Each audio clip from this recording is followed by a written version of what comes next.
Praise the lord. మన రక్షకుడు పరిశుద్ధుడు యేసుక్రీస్తు వారి మహిమ కలిగిన నామమున ఈ రోజున మన దేవుని యొక్క పరిశుద్ధ వాక్య ధ్యానమునకు ప్రతి ఒక్కరికి మన ప్రభు పేరట ప్రైజ్ ద లార్డ్. ఒకానొక రోజు అనేది మనుషునికి నిర్ణయించబడ్డది. అది మనుషుని యొక్క చివరి దినము కాదు. అందరు అదే అనుకుంటారు. ఆ రోజు కాదు, మరణములో నుంచి జీవములోనికి, నిత్య జీవములోనికి వెళ్ళేటువంటి ఒకానొక రోజు ఉన్నది. దాని కొరకు విశ్వసించబడినటువంటి వారు నిరీక్షణ కలిగి క్రీస్తునందున్నటువంటి వారమై ఉండి సంతోషంగా ఈ జీవితాన్ని ప్రభువులో కొనసాగించాలి. దేవునికి స్తోత్రం. ప్రభువులో కొనసాగించాలి.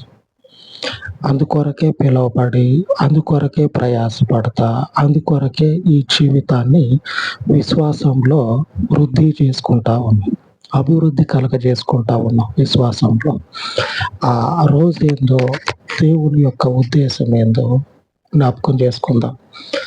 విశ్వాసంలో ఈ క్రీస్తునందున్నటువంటి నిత్య జీవితంలో, నిత్య జీవంలో ఒకసారి మనల్ని మనము బలపరుచుకుందాం. దేవుని యొక్క గొప్ప సంకల్పాన్ని బట్టి ఆయనని స్తుతిద్దాం.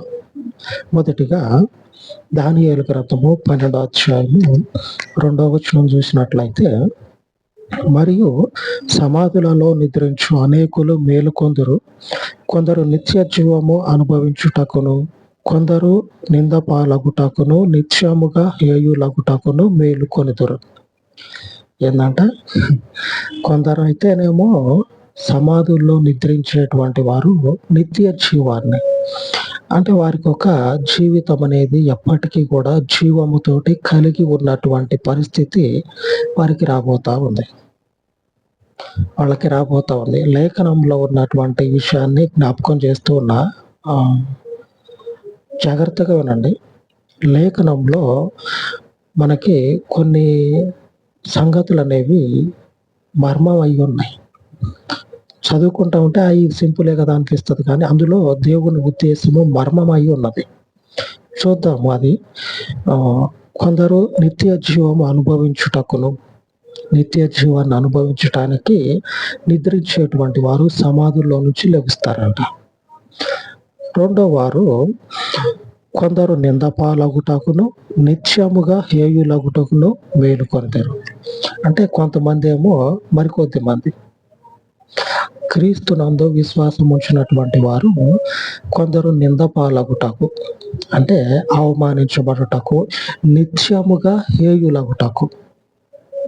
చూడండి, మనము ఇప్పుడున్నటువంటి ఈ జీవితమే అటు నిత్య జీవమైన లేకపోతే నిత్య నరకమైన, అంటే నిత్యముగా హేయులగుటకు, అవమానించబడుటకు, ఆయన చేత శపించబడుటకు, నిత్యముగా అంటే వాళ్ళు లేచేది ఎందుకంటే ఎప్పటికీ కూడా శపించబడటానికి లెగుస్తారంట. దేవుని పరిశుద్ధ వాక్యము సత్యమైనది. ఇప్పుడున్నటువంటి క్రీస్తు సత్యవంతుడు. ఆయన యందు ఉన్నటువంటి మనము ఈ నిత్య జీవము కొరకు ప్రయాసపడతా ఉన్నాం. అందుకు దేవునికి స్తోత్రము కలుగును గాక. మనతో పాటు పరిశుద్ధాత్ముడు ఉండి ఈ గొప్ప విషయాలను మనకు తెలియజేస్తున్నందుకు తండ్రి అయిన దేవునికి శాశ్వత కాలము స్తోత్రము కలుగును గాక. ఆమేన్, ఆమేన్. నిత్యముగా కూడా నాశనానికి పోతారంట. ఆ నాశనానికి పోయే ముందు ఈ క్రీస్తే మనల్ని నిత్య జీవంలోనికి నడిపిస్తాడు అనేటువంటి విషయాలు మనం చూసినట్లయితే ఆ విషయాల గురించి కూడా ప్రస్తావించబడ్డది. హెబ్రీయులకు రాసిన పత్రిక 8వ అధ్యాయం 8వ వచనం చూసినట్లయితే స్పష్టంగా ఉంది. అయితే ఆయన ఆక్షేపించి వారితో ఇలాగూ చెప్పుచున్నాడు, ప్రభు ఇట్లా నేను, ఇదిగో యొక్క కాలము వచ్చుచున్నది, అప్పటిలో ఇశ్రాయేలు ఇంటి వారితోనూ యోధా ఇంటి వారితోనూ నేను క్రొత్త నిబంధన చేయుదును.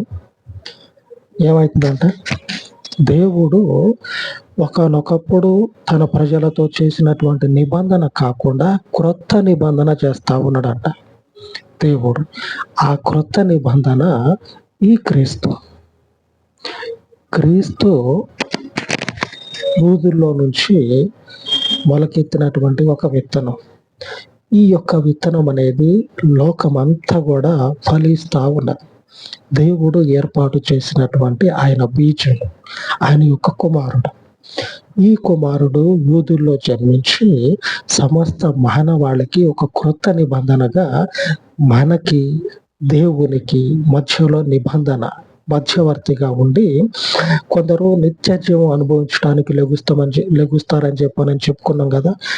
ఈ మధ్యవర్తి అయినటువంటి క్రీస్తునందు ఎవరైతే మరణిస్తారో, వారి మరణానికి మునుపు ఈ క్రీస్తునందు ఎవరైతే విశ్వాసం ఉంచుతారో వారు నిత్య జీవాన్ని అనుభవించుటకు ఒకానొక సమయంలో లేపబడతారు.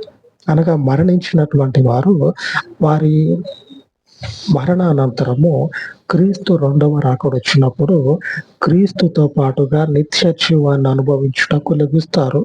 మరికొందరేమో నిబంధనలో లేనటువంటి వాళ్ళు. ఇప్పుడు ఎవరైతే కత్తులు నూరుతా కళ్ళతోటి సెగలు పడతా ఉన్నారు, ఆమె కళ్ళతోటి బెదిరింపులకు దిగుతా ఉన్నారు, భౌతికంగా అధికారం చూపిస్తూ బలాన్ని చూపిస్తూ ఆయన యొక్క ఈ నిబంధన అయినటువంటి క్రీస్తుని తొక్కేస్తూ ఉన్నారు, అటువంటి వారు నిత్యముగా హేయులగుటకు నిందపాలగుటకు, ఈ రోజు రేపు నిందపాలైతే ఎల్లుండి రోజు మందే అనుకొని బతకొచ్చు. ఆశ కదా, ఎల్లుండి రోజు మందే అని బతకొచ్చు. ఎప్పటికీ నింద పొందుకుంటాం, హేయులగుతాం, ఎప్పటికీ కూడా శపించబడతాం. ఇక మన బతికితే అనేటువంటి బతుకు ఎందుకు? ఎల్లుండి రోజు మంది అయితే రేపు బతకొచ్చు, రేపటి రోజు బతకొచ్చు, ఎల్లుండి మందే అని. ఎల్లుండి మంది కాదు, ఇక ఎప్పటికీ మన బతికింతే అని చెప్పానంటే ఆ జీవితము ఎందుకు? ఆ బతికేటువంటి వానికే బతకాలని ఉండదు. ఆ స్థితిని విశ్వాసం ఉంచినటువంటి వారు, ఈ క్రొత్త నిబంధనలో ఉండనటువంటి వారు పొందుకోబోతా ఉన్నారంట. కొందరు నిత్యముగా హేయులవుతారు, దానియేలు అని దేవుడు దానియేలుకి హెచ్చరిక చేస్తా ఉన్నాడు. ఇప్పుడు జరుగుతున్నది కొన్ని వేల సంవత్సరాల కిందట దానియేలుకు చెప్పబడ్డది. ఇప్పుడు మనం చెప్పుకుంటున్నటువంటి ఈ నిత్య జీవం అనేది మీదటికి జరగనయ్యి ఉంది. ఇప్పుడు చెప్పుకున్నటువంటి విషయాల గురించి దేవుని సన్నిధిలో ఆయన ముందు మనం జ్ఞాపకం చేసుకుంటా ఉంటాం. ఆమె దేవునికి స్తోత్రం. ఆయన మన పక్షంగా దేవునికి మనకి మధ్యలో ప్రధానమైనటువంటి యాజకుడు, మధ్యవర్తి. హెబ్రీయులకు రాసిన పత్రికలోనే 4వ అధ్యాయము 14వ వచనంలో రాయబడి ఉంది, ఆకాశ మండలము గుండా వెళ్ళిన దేవుని కుమారుడైన యేసు అను గొప్ప ప్రధాన యాజకుడు మనకున్నాడు కనుక మనము ఒప్పుకొనిన దానిని గట్టిగా చేపట్టుదాము. ఏ ఒప్పుకున్నామను? మనం ఒప్పుకున్నది క్రీస్తు దేవుని కుమారుడు, క్రీస్తు పాపరహితుడు. మన యొక్క పాపాలను ఆయన పరిహరించి నిత్య జీవం కొరకు మనల్ని ఒకానొక రోజు భూమిలో నుంచి పైకి లేపుతాడు. అందుకు దేవునికి స్తోత్రం. మరణమును జయించినటువంటి క్రీస్తు అట్టి మరణము మన ముందు లేకుండా చేయడానికి సమర్థుడు. అందరి ముందు నిలబడ్డది కదా మరణము. ఈ మరణము ఆయన యందు విశ్వాసం ఉంచినటువంటి వారు జయిస్తారు. ఎందుకంటే దేవుడు మనతో ఈ క్రొత్త నిబంధన క్రీస్తు ద్వారా చేసాడు. ఆ క్రీస్తు కొత్త నిబంధన కనుక ఈ క్రీస్తునందు మనము నిత్య జీవాన్ని అనుభవించేటువంటి వారమై ఉన్నాం. మరి ఇప్పుడు మనం బ్రతికొండగానే ఏం చేయాలంటే, బ్రతికొండగానే తర్వాత నేను అది చేస్తా ఇది చేస్తా, నేను ఎగిరి దుక్కుతా, కోతి తిరిగినట్లు కోతి కనుక ఏదంటే వెనక నుంచి పల్టీ కొడుతుంది. వెనక నుంచి ముందు ఇట్లా ఉంటుంది కదా, వెనక నుంచి పల్టీ కొడుతుంది. అట్లాగా నేను ఇప్పుడు ఏం చేయలేదో అవన్నీ తర్వాత చేస్తా అంటే తర్వాత జీవితం అనేది లేదు. డెసిషన్, నిర్ణయం అనేది ఇప్పుడే తీసుకోవాలి.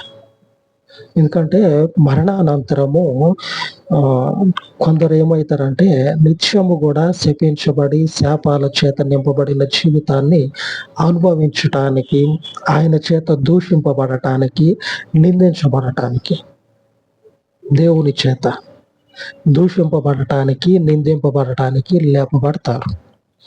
ఆ స్థితిలో మనం ఉండకుండా దేవుని పరిశుద్ధ వాగ్దానము సెలవిస్తా ఉంది ఈరోజు. యెషయా గ్రంథము 61:8 సత్యమును బట్టి వారి క్రియాఫలమును వారికిచ్చుచు వారితో నిత్య నిబంధన చేయగలరు. సత్యమును బట్టి వారి క్రియాఫలమును వారికిస్తా నిత్య నిబంధన చేస్తాడు. ఈ సత్యము క్రీస్తు. ఈ సత్యము క్రీస్తు. క్రీస్తునందు మన యొక్క క్రియ అనేది నిలిచినట్లయితే, మనము నమ్మినట్లయితే ఈయన సత్యవంతుడని, ఆ నమ్మిక మనల్ని ఏం చేస్తుందంటే నిత్య నిబంధనలో మనల్ని నిలుపుతుంది. ఆ సత్యము క్రీస్తు.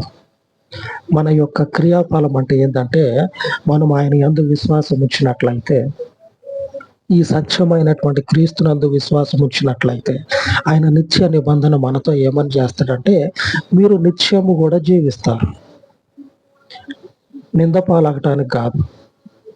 నిందపాలు కావటానికి క్రీస్తునందు ఉండాల్సిన అవసరమే లేదు. ఎందుకు? నిందపాలు కాము. ఆయన పాపరహితుడు. క్రీస్తులో మీరు చెప్పండి, ఒక ఆమె అక్కడ వ్యభిచారం చేసి పట్టబడితే అందరూ వచ్చి మీకు వేసేయండి, ఆమెను చంపండి, చూద్దాం, మంచిగా చూద్దాం, ఛాయ్ దాకా వచ్చినప్పుడే మంచి కళ్ళ ముందు మంచిగా కళ్ళకి పైనటువంటి ఒక సంఘటన జరుగుతుంది, చూద్దాం అని చెప్పనని అందరూ వచ్చి నిలబడితే ప్రభు అంటాడు, పాపం చేయనోడు ఎవడో మొదట మీద రాయేసిరండి అంటే ఒక్కడు ముందుకు రాడు. యేసు ప్రభు అంటాడు, నేను తప్పుడు ఉన్నాను, మీలో ఎవడు చెప్పగలడు అని మాట్లాడుతూ ఉంటాడు. మాట్లాడటమే కాదు, ఆయన జీవితంలో పాపానికి, శాపానికి అవకాశం లేదు. ఆయన పాపరహితుడు, దేవుని కుమారుడు, దేవుడు ఆయన.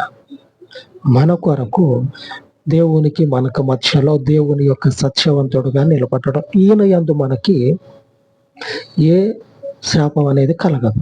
కనుకనే నిత్య జీవం అనుభవించడానికి ఈయనలో మనము లేచి నిలబడతాం. ఆమేన్. అందుకే మరణం కూడా ఆయన ముందు నిలబడకుండా పక్కగా తప్పుకుంటాం. దేవుని యందు మనకి నిత్య జీవం ఉంది. ఆయన మనతో నిత్య నిబంధన చేస్తా ఉండటం. ఈ నిబంధనలో మీరందరూ కూడా జీవితాలను కట్టుకోనండి. ఈయనే శాశ్వతం మన జీవితాలకు. ఆ పరిశుద్ధుడైన దేవునికి మహిమ కలుగును గాక. అలాగ ప్రార్థించుకుందాం.